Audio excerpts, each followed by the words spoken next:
Okay, excellent. So it looks like we have the house that is filling up. So good afternoon, everybody, and it's a pleasure to see you for a very interesting conversation, because I hear that many people actually did sign up probably because they want to get finally the answer to these questions. Yeah. And what can we say apart from the fact that we all know that the African continent is blessed with a number of resources. Yeah. So definitely the traditional resources we have, but also from renewable energy standpoint, right? So whether you're talking about solar, wind, biomass, hydro, we have it all. But the question is, how come we can't actually see more projects on the ground, more projects happening? Yes, there's progress, that's true. But clearly we know there are some clear issues as well that sort of are slowing down the industry. So we're talking about regulatory, right? So how can we make sure that we can fast track the regulatory framework so that we can create an environment that will encourage people to invest into the continent? We know also that we have issue with infrastructure. So we want to make sure that, yes, we can design and build those big projects. We want to be able to integrate them into the grid. So making sure that obviously we can transport the component where they should be. Yeah. And we also have one of the main issues, which is financing. And this is what we want to talk about today. So I don't know if you know, but over the last 20 years or so, the 2 decades, so there has been globally about $3 trillion invested into renewables energy. But only 2% actually were dedicated to Africa. That's very, very small. So how can we actually increase that significantly? This is what we want to be looking at here, because what we know is in Africa as well, basically most of the financing is also coming from public financing. So we're talking about GFIs, Development Finance Institution, or maybe MSB, which is the multilateral organization like the World Bank, the AFDB, the Green Climate Funds. But the private sector is pretty much inexistent. But we need a private sector because compared to other regions, you know that most of the financing actually coming from the private sector, and private financing only represents 14%. So how can we turn it around in Africa? How can we get funds in Africa, wealthy people in Africa interested into the sector and invest into that? So I don't have the response to this question, let me say that, but that's what I have with me, two wonderful speakers that are going to entertain us this afternoon. We're going to go to these questions. But the one thing I want to know is, I want to tell you is, I don't want them just speaking. I'm really, really hoping that I would get questions from you, because that's the whole point of having this conversation. It has to be two-way street, right? So we sort of kick-starting, but we also want to hear from you. And here are some challenge questions. So I have Lande Abudu, who's the Solar Home System Component Lead for the, I think it's the, is that the Nigerian, anyway, you're gonna say that better to me, that I don't actually, you just invented, right? So I read it, you probably, let me give the floor to you, so that you can properly introduce yourself. And after that, I believe Sayuba now has joined us. Oh, just by the way, just to say as well, a great, my thanks to Sayuba, because we had Jean-Jacques who was meant to be with us, but Jean-Jacques unfortunately has had to obviously excuse himself because of the important issue that he has to solve. That's also what happened when you have very important people participating to the webinar. But Landy, I'm back to you. If you want to just introduce yourself, and then I go back to Sayuba. Thank you, Tony. And yes, it's a pleasure to be here. Thanks to the to Electricity Hub for inviting me. So just to expand on the introduction, it's not like I'm going to do a novella, but yes, I'm the SHS component lead on the World Bank funded Nigeria electrification project. And so far we have done over 1 million systems in SHS. So that will link to part of the conversations we're having anyway about financing and how financing is so important and how we can catalyze the market. So I think, yeah, so that's just a quick intro. Maybe more will come by and by. Thank you. Excellent. And it's a pleasure to be here. That's fine. Excellent. I think 1 million, that's impressive, right? So I guess in a very short space of time. So excellent. That's great. That means we're on the right track. So Sayuba, let me just check. Can you hear us? And would you be able to show your to open your camera? Because I think at the moment it's off, if it's possible at all. Okay, Tony, please give me a few minutes. No problem. No problem. Thank you. I know you were actually stuck in traffic and you've been playing Lewis Hamilton, you know, just to get back home on time. So. Yeah. So hopefully you were still respecting the traffic lights, yeah? So yeah. So why obviously we giving a chance to Sayuba, whenever you're free, just let me know. I can just give you the chance to introduce yourself as well. So as I was just let me just explain very quickly how we're gonna run the session today. And thank you, Orlando, for reminding me that yes, so this webinar is organized in collaboration with the Electricity Hub. So these are our partners here. So they won't actually convey everybody. And then yeah, so they're just in the background, but very much present. And what we want to do, obviously, as we're going through the conversations. So if you have any questions, so you can see definitely there the Q&A box. Drop your question there. We do our best to pick up all the questions and respond to them. And if there are some that we can't address, you know, while we're speaking, we see whether we can actually type the answers. But you also have a chat box. That's a chat box.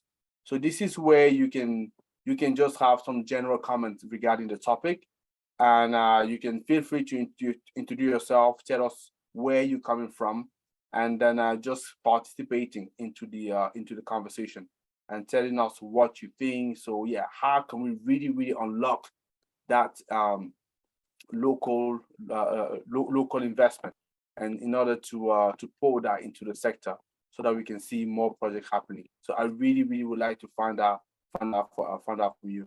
And that's why I was insisting that, you know, it would be good to have some questions from the audience. That's fine. So Sayuba, are you able to have you? Yes, Tony, I have some mechanical, technical mistake with my camera. Okay. But I will give a brief intro about me. Okay, Okay. I'm Sayuba Dana. I'm working in the large scale projects for Green Yellow. Green Yellow is an international firm which is specialized in the solar project, and we have some projects in Africa to give more light to people who need electricity. And my experience in the sector, energy sector, is identified in the project of Nagrengo, which is a 30 megawatt peak solar project in Burkina Faso. Nagrengo is in 35 kilometers of Ouagadougou, the capital, and I'm work in all stage of the project: development, financing, construction. And today we are in the operation phase. And since 6 months today, we are in operation, and our solar system is functional. Good. We have good relationships with all stakeholders, from government to off-taker. Today, we have some projects we identified in West Africa. In Niger, for example, we have projects in Benin, and we have some reflection for projects in the CNI project in Ivory Coast, in Côte d'Ivoire. It's also what I do in the solar sector for Green Yellow. Excellent. No, that's great. So let me just ask you a very quick question before I go back to Landy. So how did you fund your 30 megawatt project? So just out of interest. Okay, it's also interesting to know, because we identify the project like a PPP, partner-private ship project with the government. If we identify the project, the government identify the project, the needed is come to us.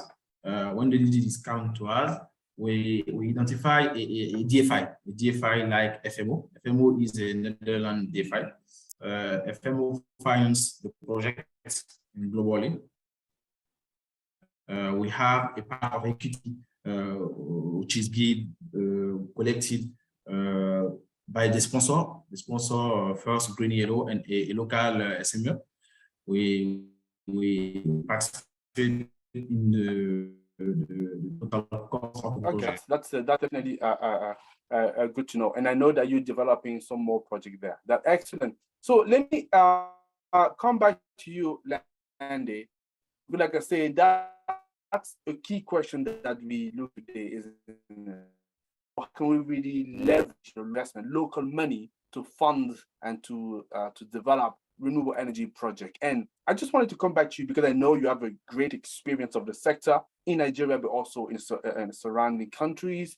So just wanted to find out whether you may have some couple of example case studies of projects, any size, right? So I don't worry about the size at the moment, but clearly it's more the approach, any kind of case study project that has used local investment in order to develop. If you can maybe tell us more a little bit about that. Oh, by the way, while you're saying that, thank you for people already making comments. I appreciate that.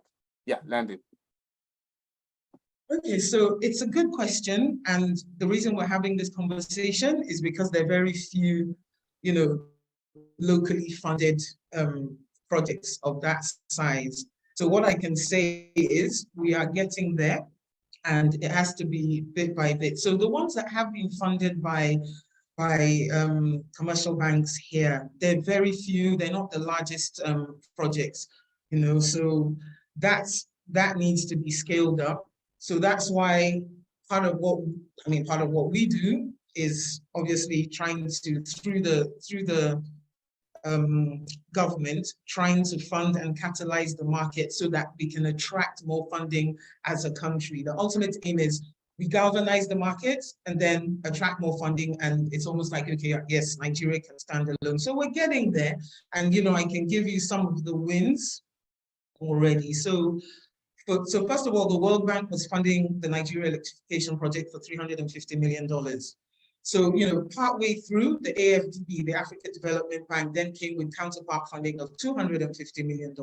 So yes, they're both international, but at least it's an Africa-based bank. So we're getting somewhere. We start global, then we go regional, and then the next thing will be local. So that's a plus. And, we're almost 4 years into the project now. We're seeing huge metrics, over 7 million Nigerians impacted by the program. So we're making headway. So in terms of, so I can now take it back to my component. So what I started with was we have to galvanize the market, right? So looking at the SHS component, the standalone solar home system component, the funding was supposed to encourage other people to come in. It was supposed to give the companies a leg up. So, I'm happy to announce that based on half of our grantees, we have about 56 grantees. So based on half of our grantees, and we're still collating the results, we know that they have attracted local funding of almost $70 million. Yeah. So it might sound like a small amount, but yeah, little drops of water, as the saying goes. And that's exactly what we want to see. So I think that's what I can say as an intro, that if we want to do this, somebody has to put their money where their mouth is. That's number one. Number two, the regulatory environment.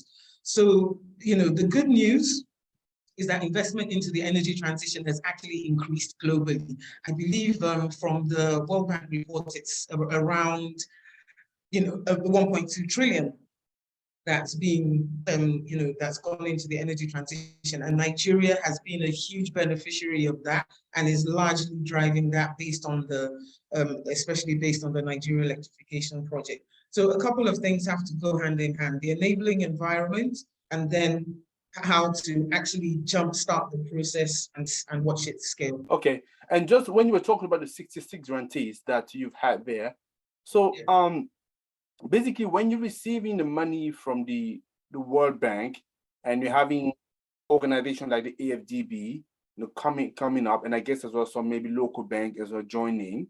So are you sort of saying that this is the recipe for success, just to sort of grow that local funding? That's one part of the question. And the second part of the question is, how do you actually attract those grantees? What is the selection process there? Okay.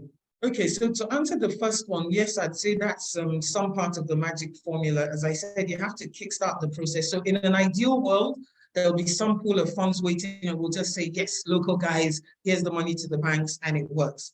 That's, that's not realistic. So what we have been able to do as on this project, and there's others. So we had what we call the Energizing Education program, that's EBIG phase 1, that was funded by green bonds. And then we also have what we call the Solar Power Niger, that's more of local funding, which the central bank is going to fund to the tune of about 140 billion naira. So those are the things that came afterwards from lessons learned and from activities based on the net. I hope that answers the question. Your second question specifically was? Yeah, the second question, basically, I was talking about the grantees, yeah?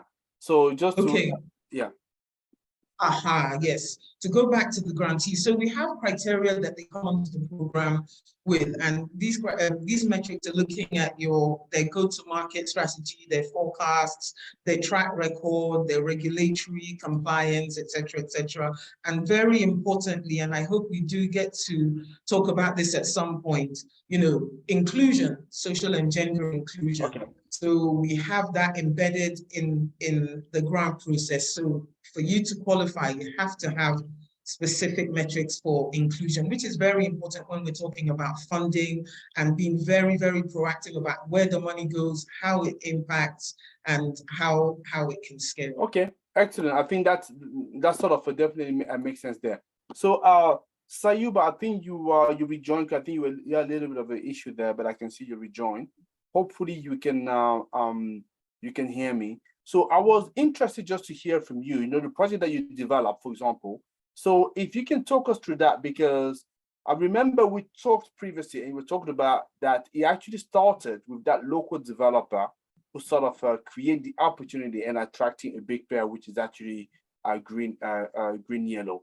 So my question to you is, do you think there would have been another opportunity for this local developer maybe to attract some local fund, or maybe the only way for him to get the project to move was to attract an international player, and then local fund will open up to him? So just a question there for you. So we have most important opportunities for local financing, because today we know the importance of the solar for development of our country. First, we have one of ensoleillement, the most big ensoleillement in the West Africa. Today, government give more facilities to local bank for financing in this kind of project. We have some CNI project, for example, which needed is so important. Secondly, we have some root fork project. We have some SHS project for financing. But today, for a large scale project like our project, development is naturally needed more investment. And for this kind of investment, DFI International have more appetite, have more possibilities to finance this kind of project. Okay, that's finally understood there. So just for me to better understand. So because we're talking about the FHS project, the CNI project over there. So it looks like the local bank are getting a lot more interested slowly and surely.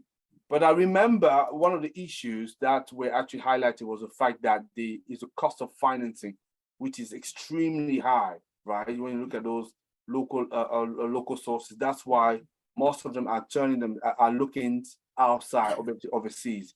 So maybe can you talk a little bit about that? Why is it so hard? Because at the end of the day, it's almost like people don't want to develop their own country. So how can you explain that? I'm not saying that you have the magic answer, but I just want to get your view, basically. It's first they have some information about the sector. It's first limited. Don't have information about the sector. They don't know the possibilities for getting more money or business to do business in this sector. It's also for me some things which don't give them the appetite or the interest, the most interest for finance this kind of projects. Secondly, we have not in technology. We don't have more technologies in the country. It's one of the limited of the interest of finance, like a local bank, for example. Okay. Okay. Okay. I thought maybe 100%. That's fine. Thanks for that. Try to make it happen, like anything in energy sector, especially renewable, is start by creating an environment that is favorable for people to want to invest, whether locally or internationally. So I wanted to find out from you, Landy. So what kind of policy or regulatory framework can be put in place to encourage local investment into renewable energy project in Africa? Yeah, I think a lot of the things that can be put in place is to encourage transparency.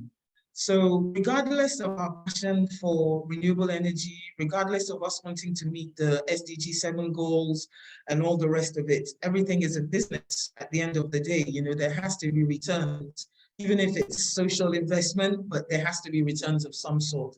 So I think the first thing is to make sure that there's policies in place that can check and, you know, to give comfort to financiers that these businesses, are entities, and then sort of helping the business planning process, and then looking towards, on the government side, looking towards, for instance, you know, things like single-digit interest rates, moratoriums on loans.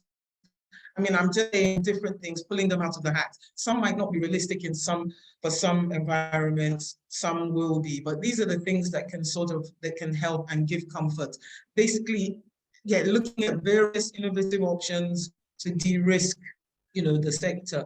And to give a specific example, I mentioned Solar Power Niger, and that's one of the programs that's going, you know, it's offering single-digit interest rates for developers, both upstream and downstream. Again, that's the next thing that we might want to talk about. So you need to empower local content. You need to enable local content. So it's not just importing and, you know, giving them the financing to import. It's about capacity building within. It's about manufacturing locally, which will obviously drastically drop costs. And that's not going to happen overnight, but it has to work hand in hand with, you know, demand side, supply side support. Okay, that's fine. But would you say that so, okay, if you were to judge with what was the situation, the environment 10 years ago, so how much progress would you say have been made? Looking at because obviously in Nigeria, for example, we have a new incoming administrations. Yeah. So, and you've seen other administrations before. And because you worked on, you worked for Rian before, you were the CEO of Rian in Nigeria. So I'm sure you were actually used to be dealing, or at least engaging with lawmakers and looking at how the environment is actually evolving. How much progress would you say has been made towards creating that favorable environment for tremendous, tremendous progress? I mean, yes, I say it with a smile on my face. It's actually true. So, you know, we can always look on the side of, oh, there's still so much to do, but we can also look on the side from where we were 10 years ago is way better to where we are from, you know, where we are now. It's still a work in progress. It's a new industry. And especially Nigeria being an oil producing country, it's hard to lure people away from their generator. So if I already have a generator and diesel costs haven't skyrocketed, if I'm not a tree hugger, what's going to encourage me to go renewable? My generator works perfectly fine. And that's probably what a lot of us think if we're, so I think awareness has certainly increased. And with awareness means, more activity in the sector, more focus on the sector. Legislation has changed and it's moving well towards. So even last year, the Lagos state, one of the 36 states in the federation, passed their own Lagos state electricity policy so that it can be state specific and they can have not generic federal solutions, but specific to their own. I mean, Lagos has a population of around 20 million. So those are the changes. Changes in taxation, that's a whole other conversation. We'll get there. We're nowhere near there yet, but at least there's focus on it. And there has been, so it's been a bit topsy-turvy, but there's been reduction in it and reduction in duty, and the conversation continues.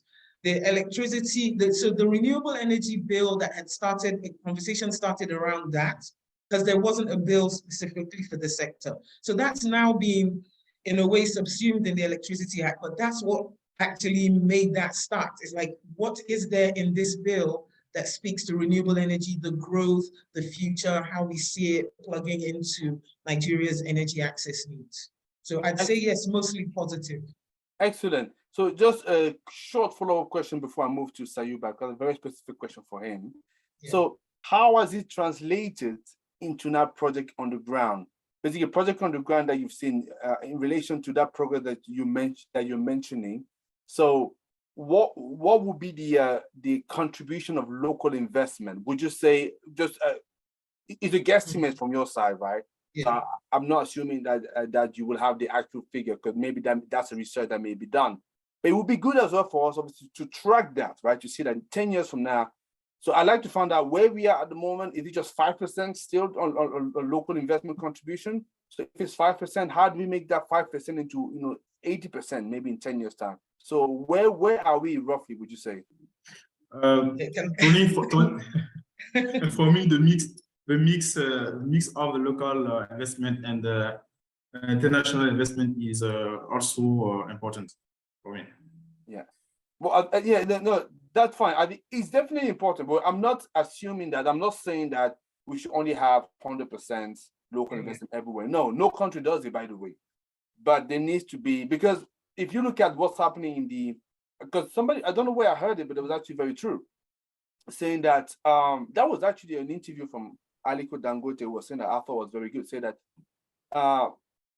foreigners don't build countries, basically. Yeah, they come and contribute to local economy. But it first of all needs to be started by the people who are living in the country, creating that environment, giving the momentum for people now to come in, basically, right? And that was in response to him with regard to the contribution of China into Africa, which is a whole different topic. I don't want to get into that. But that's what I'm saying, that, and I thought what the point he made was actually quite interesting. That's why I say, okay, I just want to find out, you guys on the ground, obviously you are the expert, just to get a sense, where are we right now? Would you say that from the investment that we're seeing, we only have 1 or 2% local investment, or that is what I'm sort of gauging? Yeah, I mean, part of it is it can only be a guesstimate. Can I get away with saying it's under 50%? That's fine. Because I don't want us to look bad. Yeah, but, I mean, it wouldn't be hugely significant, to be honest, because we have been buoyed up by international development partners, international agencies, and a huge percentage comes from that, a huge percentage. But that's, the work continues on making sure that we can have local financing. And commercial banks are coming around, as in they're actually actively looking at green financing as an option, and just different types of financing that make sense to both parties. Okay, so, I can see now our audience starting to play ball. I think they had a couple of questions. Let me just ask Sayuba a quick question, but before I look at the couple of questions that I received from the audience. So Sayuba, so I know when you're a developer, right? I'm sure you're talking to other developers, right? So my question to you, when you look into fund one of your projects, do you actually approach some of those big fortune in Africa and those or those pension funds, or you go directly to foreign investors? So as a developer, not just green, because green yellow is special, right? Green yellow, obviously, you have you have access to the big funders. That's absolutely fine. But I know as well that you work with local associations of developers that promote renewable energy in the country, but also around. So talking to these people, when they thinking of funding their project, who do they turn to first? Do they actually approach those guys? Because now we're saying that Africa has billionaires. So do we actually make effort to approach this guy and to make a case to them, or we actually don't? Because this is also the thing. If you're not going to them, they're not going to pay attention, isn't it? Because they're too busy doing what they think, what they want. So I want to see from you, when you're talking to this guy, so do they turn toward those big fortune or not? And if not, why?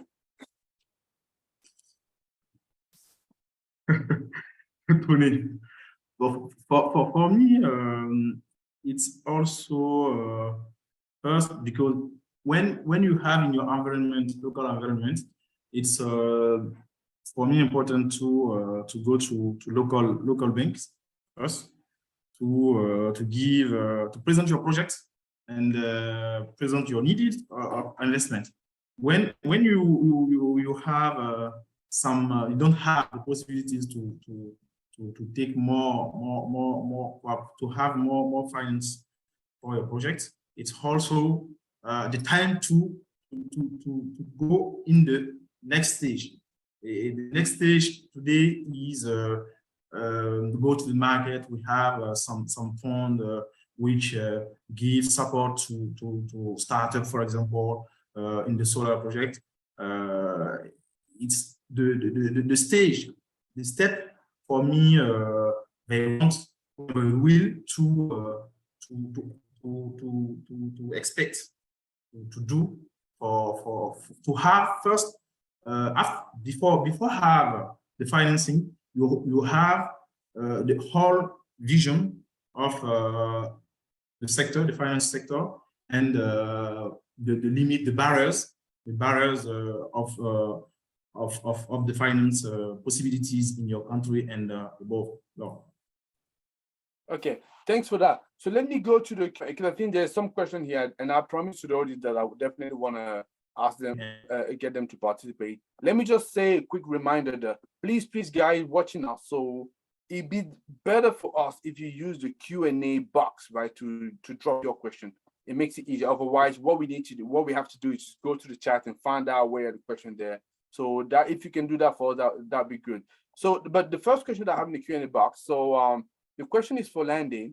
So the person is asking, so you talked about investment in energy transition. So how is research and development finance, if you know anything about it? How is research and development financed? So how is it financed, research and R&D? How is it financed, if you know anything about it? Oh, okay. I mean, it depends on what. So, I mean, there are agencies that do it, you know, so it's literally you do your research to find out who can fund the research. Some arms of basically. So, I mean, some projects have technical assistance, you know, RMI, that's Rocky Mountain Institute, they do a lot of that and they fund that. There are different agencies, local and internationally, that fund it, but I can't say any one. So for us, what's worked on our program is technical assistance funding that came embedded in the program. Okay, that's fine. That's okay. Yeah. I think, and there's also another question for you, Landy. I don't know whether you can reveal it, but the person wanted to know who is this funder who is giving single digits? Oh, yeah. I can understand why they asked the question, because even when you said that, was that's interesting. In Nigeria, okay, because it's also local currency, right? Yeah, so it's a program. So it's not a single funder, and it's funded by the CBN, central bank. So it's not one funder, you know, so it goes to businesses, local businesses local renewable energy businesses that want to scale or they want to start manufacturing. So that's the catch. No problem. But it's not yet. So, you know, obviously the bank can't lend directly to individuals. So it goes through different financial institutions. But yeah, okay. so it's a big program. Okay, that's fine. So let me go to the second questions. And the person hasn't mentioned who we addressed the question to, but let me give it to you, Sayuba, and feel free to chip in, Nandi. So is your organization assisting startups in renewables energy? So I guess, for example, when Green Yellow is moving to a new country, you talk about local partners, because I'm sure you prefer to obviously connect with them. That's a way to assist those startups. So how do you select them, and how do you decide who is the right partner for you to invest in and to work with? Number one, and number two. So when you have that local partner that you have selected, do you actually invest into this company yourself, put some money? So yeah. That's for you, Sayuba. Yes, Tony. First, actually, we like to select project for another each startup. First, the impact. The first thing we want to identify is the impact of the project. When we identify the impact, we go to the business model to see the KPI of the business model. When you identify the KPI of the business model, if the project is rentable or not. First, when you identify the project, the rentability of the project, we go to the second stage to bring the possibilities, possibilities of financing for them. And when we go to the identification of the possibilities of financing, we get them the money, but Green Yellow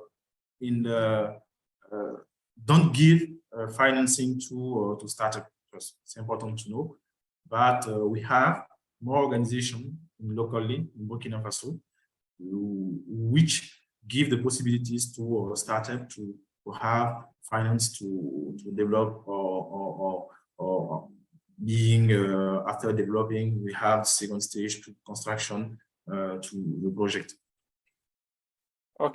Okay, that's fine. Thank you very much for that. It's good to see that Green Yellow is very much interested to support the local developers and get them a foot on the ladder.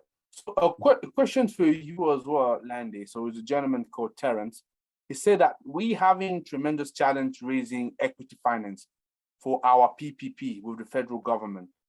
Can you tell us what the World Bank can do to support this type of startup?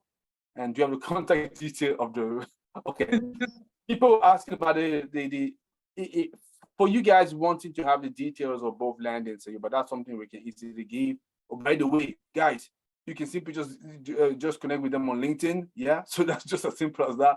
But we can make sure that we can relay the conversation. But Landy, back to you. So the person is saying that obviously they wanting to introduce floating solar to the African continent. I don't think it's really an introduction because floating solar has already some application. I know of a couple of projects, one in Kenya for sure. But let's just give it a pass for now. Definitely, they want to bring in an innovation, and they're having some issue raising equity finance, for a PPP with the federal government. So they want to know whether there is any way the World Bank can support. Yeah. So what would you say to that? Well, I mean, as far as I know, there is no program for that at the moment. So, the World Bank wouldn't look at an individual program. It has to, an individual organization or company. It has to plug into the federal government. They will deal with government and not individual companies. So does it plug into a certain thing? And whatever that innovation is, you might want to just, what's your business model? Take that, further before thinking like the World Bank, because they wouldn't, not in a bad way, they wouldn't look at it individually. It has to plug into a program. So for instance, maybe there's an irrigation project that's being funded in the north of Nigeria. does my solar water pump fit into that program? Let me try and get on that program. So that's the way it would work with the World Bank funding. And just to say about startups, and this is one of the big things about when we talk about investment, when we talk about banks, financing, and whatever else. So you have a dream, you're an entrepreneur, you have this product and you want to sell it. Number one, you've got to sell it to the right people, and you have to make sure they listen to it the way that makes sense to them. It's not, oh, Landy, I have this wonderful product and I just need money to start it up. It doesn't work for them. They're looking at various metrics. So you have to present it to them in a way. And I think global statistics say 70% of startups fail. So if you look at it like that, how many people would realistically want to invest in a startup? So that's where you need like technical assistance. You need to have skin in the game, as they say. But they always say that entrepreneurs must be mad because it's you toil and you sweat to get to the stage that you are then attractive. And everybody always says, which came first, the chicken or the egg? If I don't get funds to start up, how will I ever have experience and a track record to attract equity? But you have to start small, you have to start somewhere and build it up. So I think that's really important to note. So you know that it's not every project that's going to be looked at, but you plug into the little spaces that you can and grow it from there until they're all knocking on your door asking, look, we want you on this project. Yeah, talking about the minds of entrepreneur, I know one or two things about it. So, I have another question. Guys, again, let me just repeat, please use the Q&A box to ask the question. It's far easier. Otherwise, for me, I'm having to work a little harder. Not that I don't want to do that, but it helps me have a conversation if you can use the Q&A box. But let me see, take that question. That was for Landy, but I wanted to redirect it to Sayuba, and Landy, you can respond to that anyway, because I believe this question is for both speakers, really. I think person is saying that renewable energy knowledge and deployment in Africa is suffering from the blue eye. I've never heard it before, but the blue eye syndrome, where policy directions still come from expatriates. So what would you say? What would you say to that? Is that for me? Well, I'm not for both. Yeah.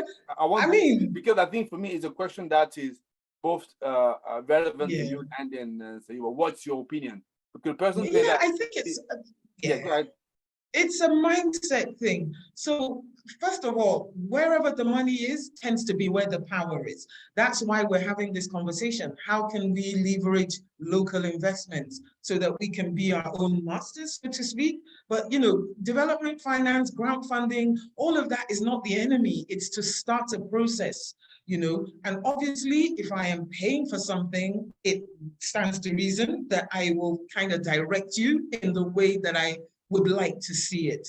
So it's left for us to say, let's meet in the middle. I'm the developer. I have the idea. This is Nigeria. The sun is here. So you can't take the sun to wherever else. Those solar projects are here.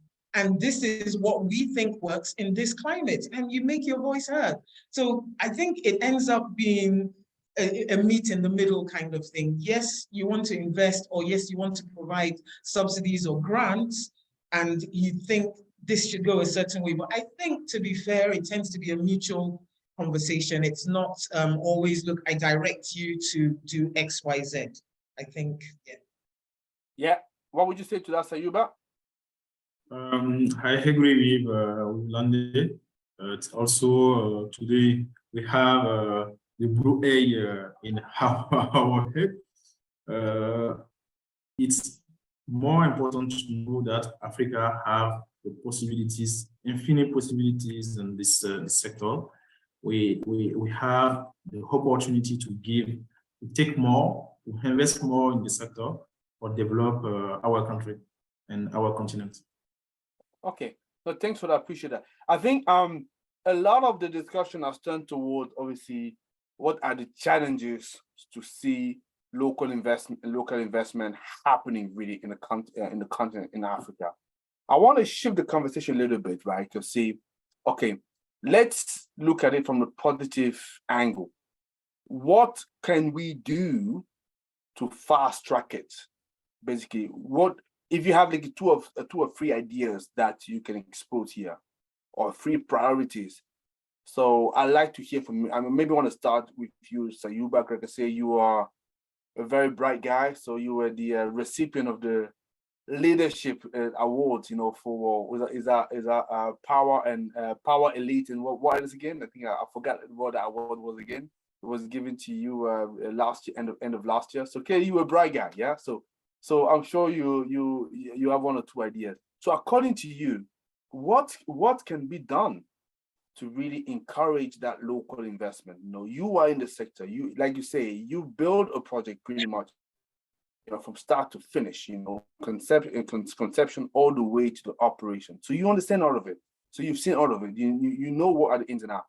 So how can we encourage local investment into the sector? What would you say?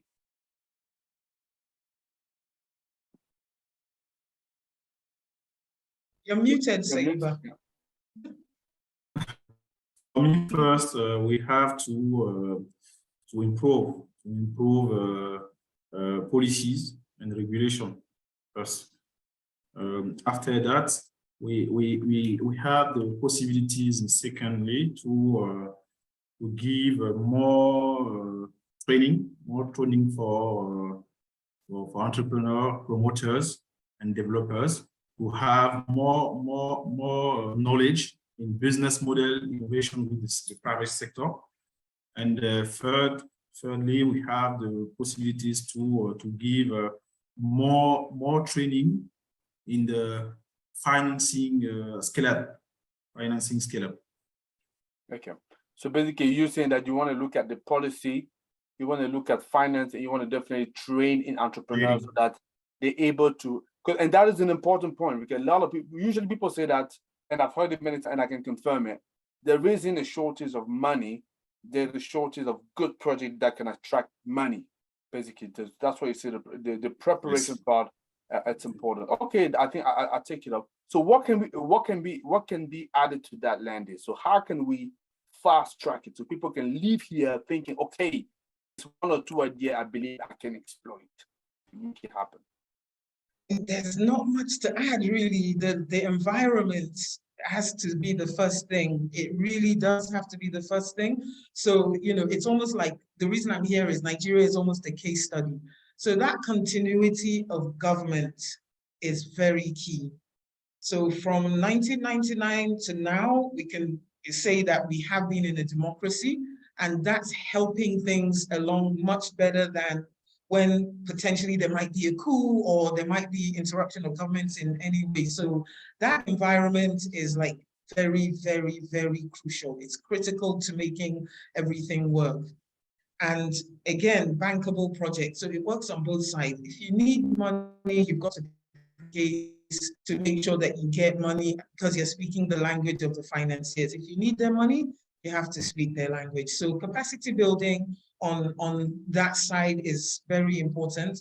And then for both worlds, it's about understanding. So when you ask me the question about where we were a decade before and where we are now, I'd say in terms of regulatory environment, it's much better, much improved. You know, there are lots of policies. We need to harmonize them, sure, but you know, we're getting somewhere. So it's very important for the finance sector to also understand green financing as a whole different subsector.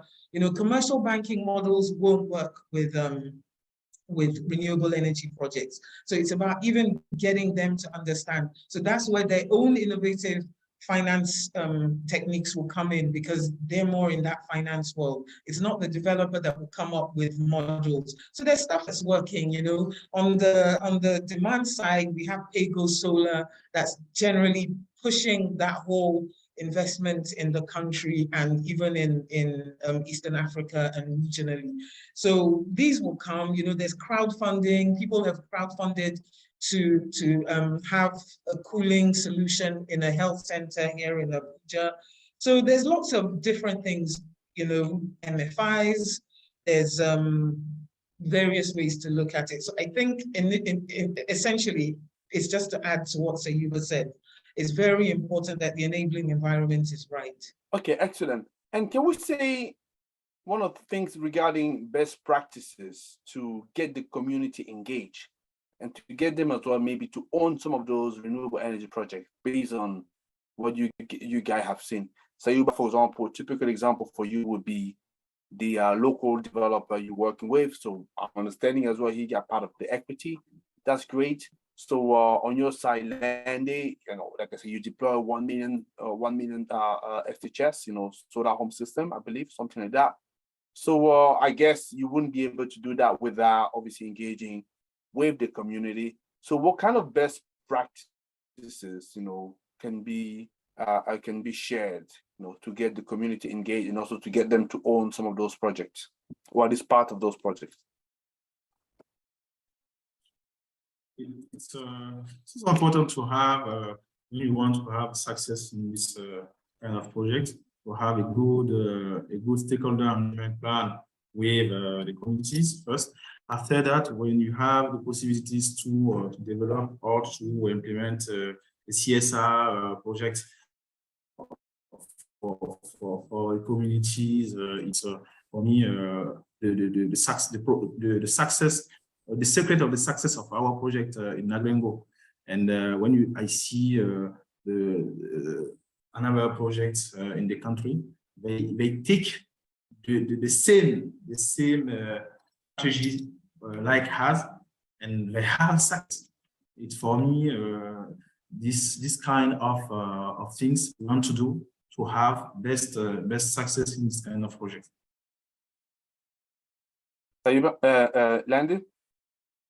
Yeah, I mean, it's engaging them, keeping them in the loop throughout. And I'd say, just to add, it might not always be CSR necessarily. So you can empower the community as well. And I think maybe speaking from the gender angle, this tends to be, because the women are the primary caregivers. So things like putting in a community borehole that people will then come in, open the tap, pay for that service, and part of the money goes back to the community. So they feel ownership, and it's not just always, so it starts with CSR, but bringing them along so that there's ownership and they can actually benefit from it, financially in some way and their capacity. So yeah. Okay, excellent. So there is one interesting question here. The person apparently also met you in Kigali, Landy.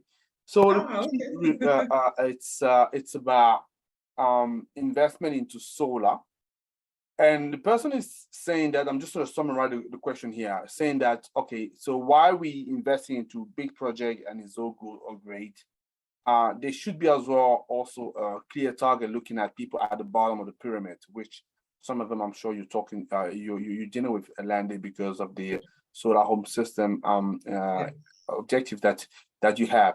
And the person was asking, how do you reconcile the need for return on investment and then also the need as well for making an impact, on that targeted audience? Bear in mind that from the affordability index, so there may be some issue there. So how do you reconcile the two, basically return on investment and also making impact on them? And the second question is, how can we sustain those projects at the local community level, so that it's not just a one-off project? I see what you mean, because sometimes we say, okay, there has been a project done in the village, but it will stay one project. But we know that clearly, if we're talking about mainstreaming the sector and getting people, so on the electricity ladder, basically, so it should be spread across and it should be growing, not just one-off project. So first question, how do you reconcile, looking at people at the bottom of the pyramid, how do you reconcile return on investment with obviously the need to make an impact, And the second question is, how can we also ensure that we're not just looking at one-off project, but project that can be developed so it benefit the whole community and lift them up? Okay. So this person that I met in Kigali, does he or she have a name? I think it's anonymous. Oh wow! Oh well, nice to see you again, anonymous. But so the first thing is, like, I will always go back to this program, and I mentioned a little bit about it. I said pay-go sales in solar home systems, standalone solar systems, are literally driving the household solar solutions And why? Because there needed to be something for affordability. So part of the Rural Electrification Agency's remit is to go to the very last mile. We're looking at people in far-flung areas, totally off-grid, totally unserved. So it stands to reason that affordability would be an issue a lot of the time. So we're mindful of that, which is why the program encourages people, it incentivizes people to go and deploy in those areas. So we're saying, look, here's grant funding.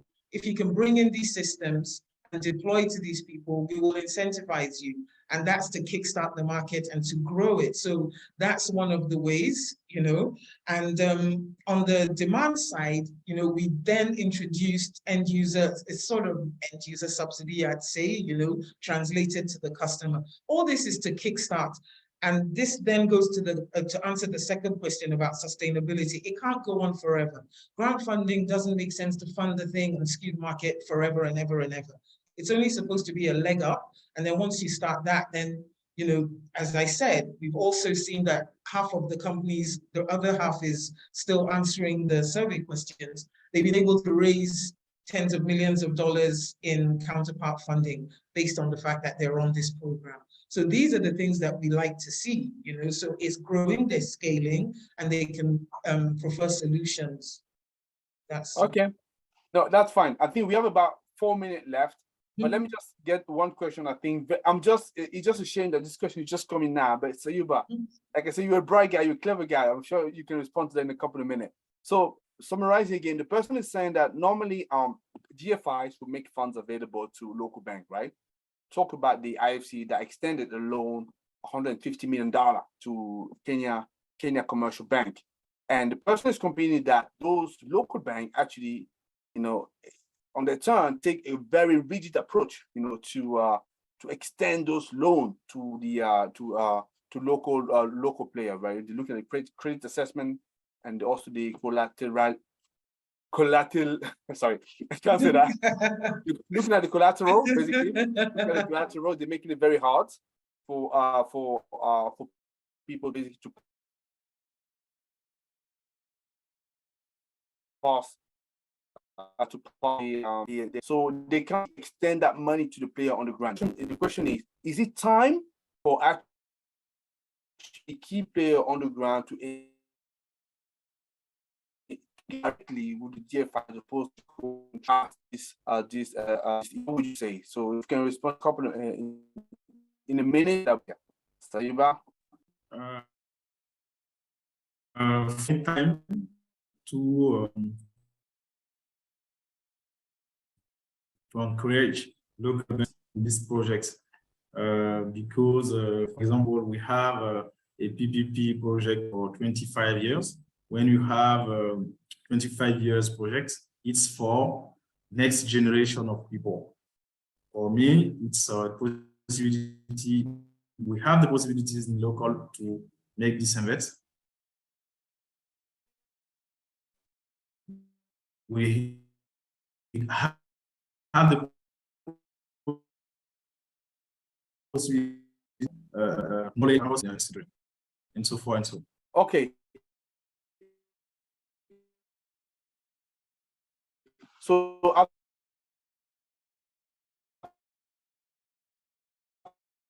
think I'm just going to be there now. So it's a very interesting question that you're right about. So project owners from those in the they make